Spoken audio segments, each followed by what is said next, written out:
keterampilan konseling attending. Pagi Bu. Selamat pagi Mbak. Mari silakan duduk ya. Ada yang ingin dibicarakan hari ini? Seminggu ini tuh aku ada masalah Bu. Yang bertubi-tubi. Saya belum mengetahui solusinya itu apa. Saya bingung sekali. Oh iya.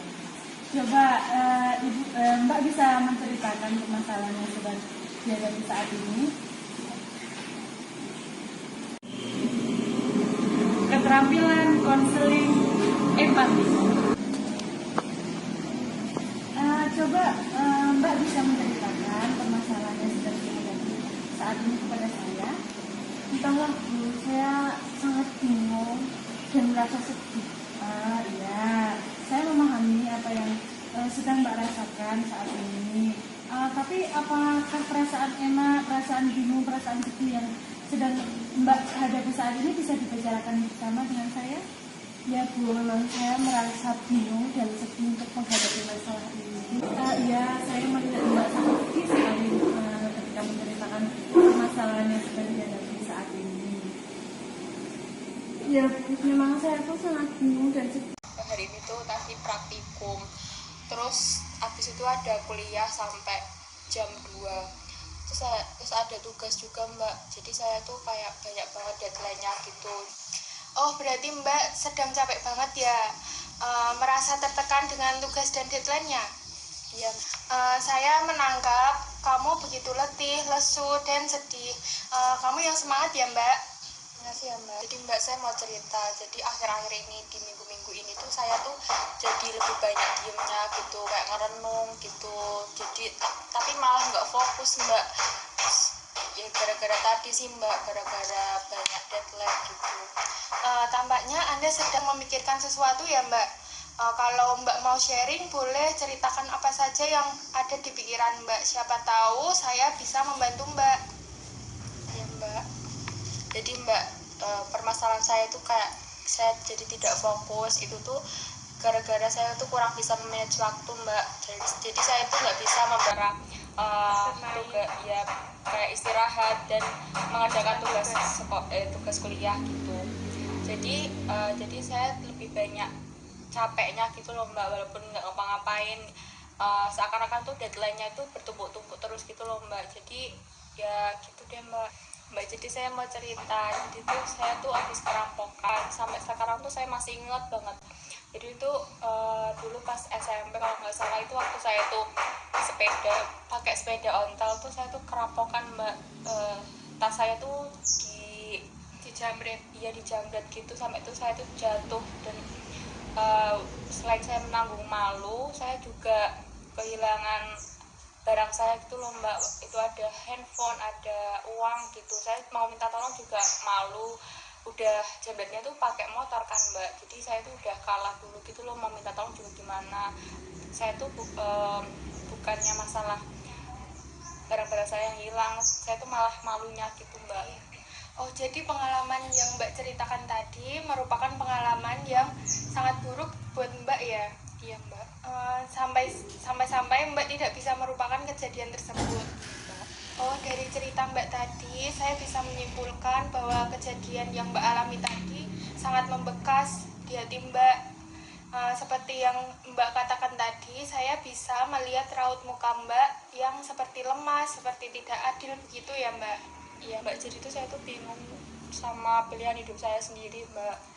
Bingungnya itu yang seperti apa Mbak? Bisa Mbak jelaskan?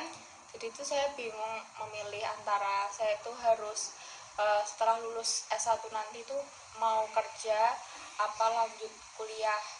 Karena orang tua saya tuh menginginkan saya tuh lanjut untuk kuliah S2 gitu Mbak. Tapi kenyataannya orang tua saya tuh khususnya ayah saya tuh udah pensiun gitu. Saya kan jadi nggak mau membebani gitu kan Mbak.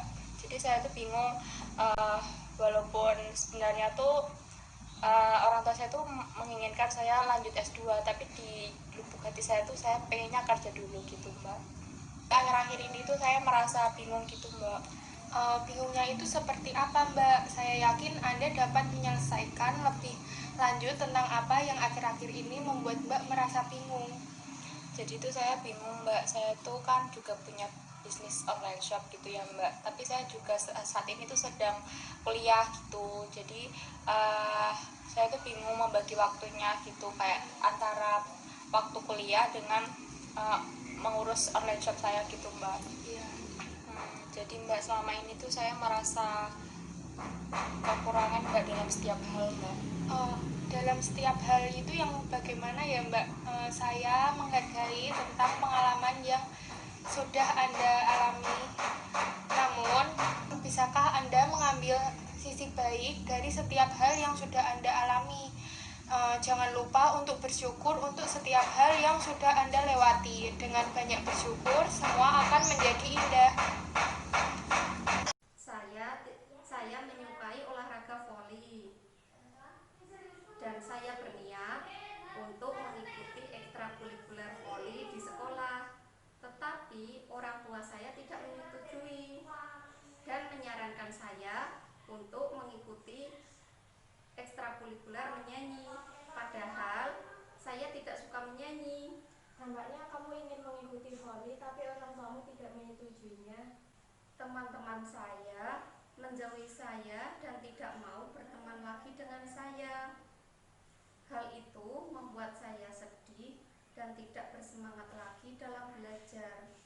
Tampaknya kamu merasa sedih dan tidak bersemangat dalam belajar karena teman-temanmu menjauhinya. Dapatkah kamu menjelaskan penyebab kamu memukul Benny hingga kepalanya terluka?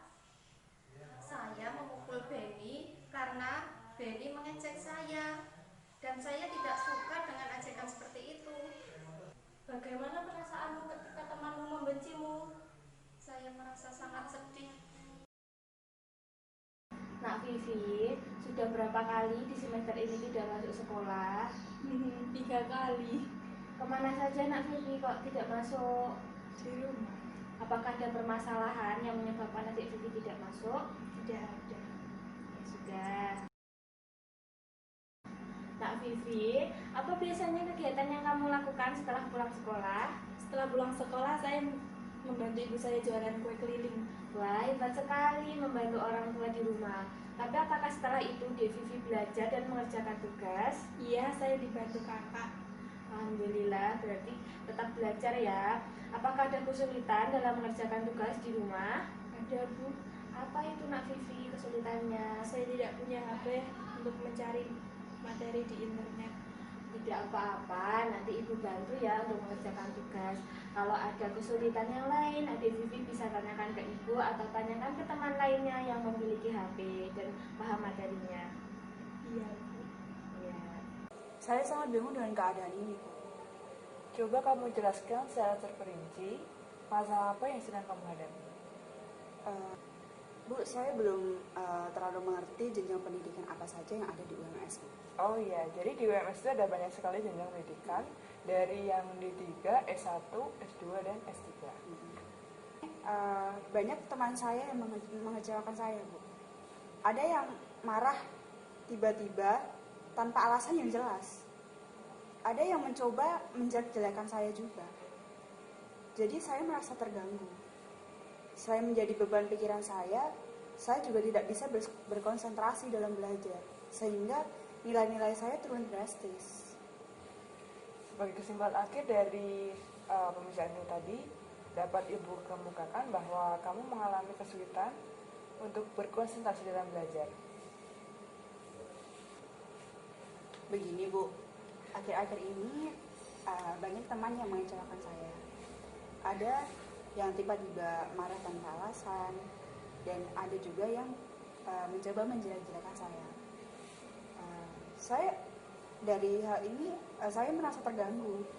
Selain menjadi beban pikiran saya juga tidak bisa berkonsentrasi dalam belajar, sehingga ini berimbas pada nilai-nilai saya yang turun secara drastis.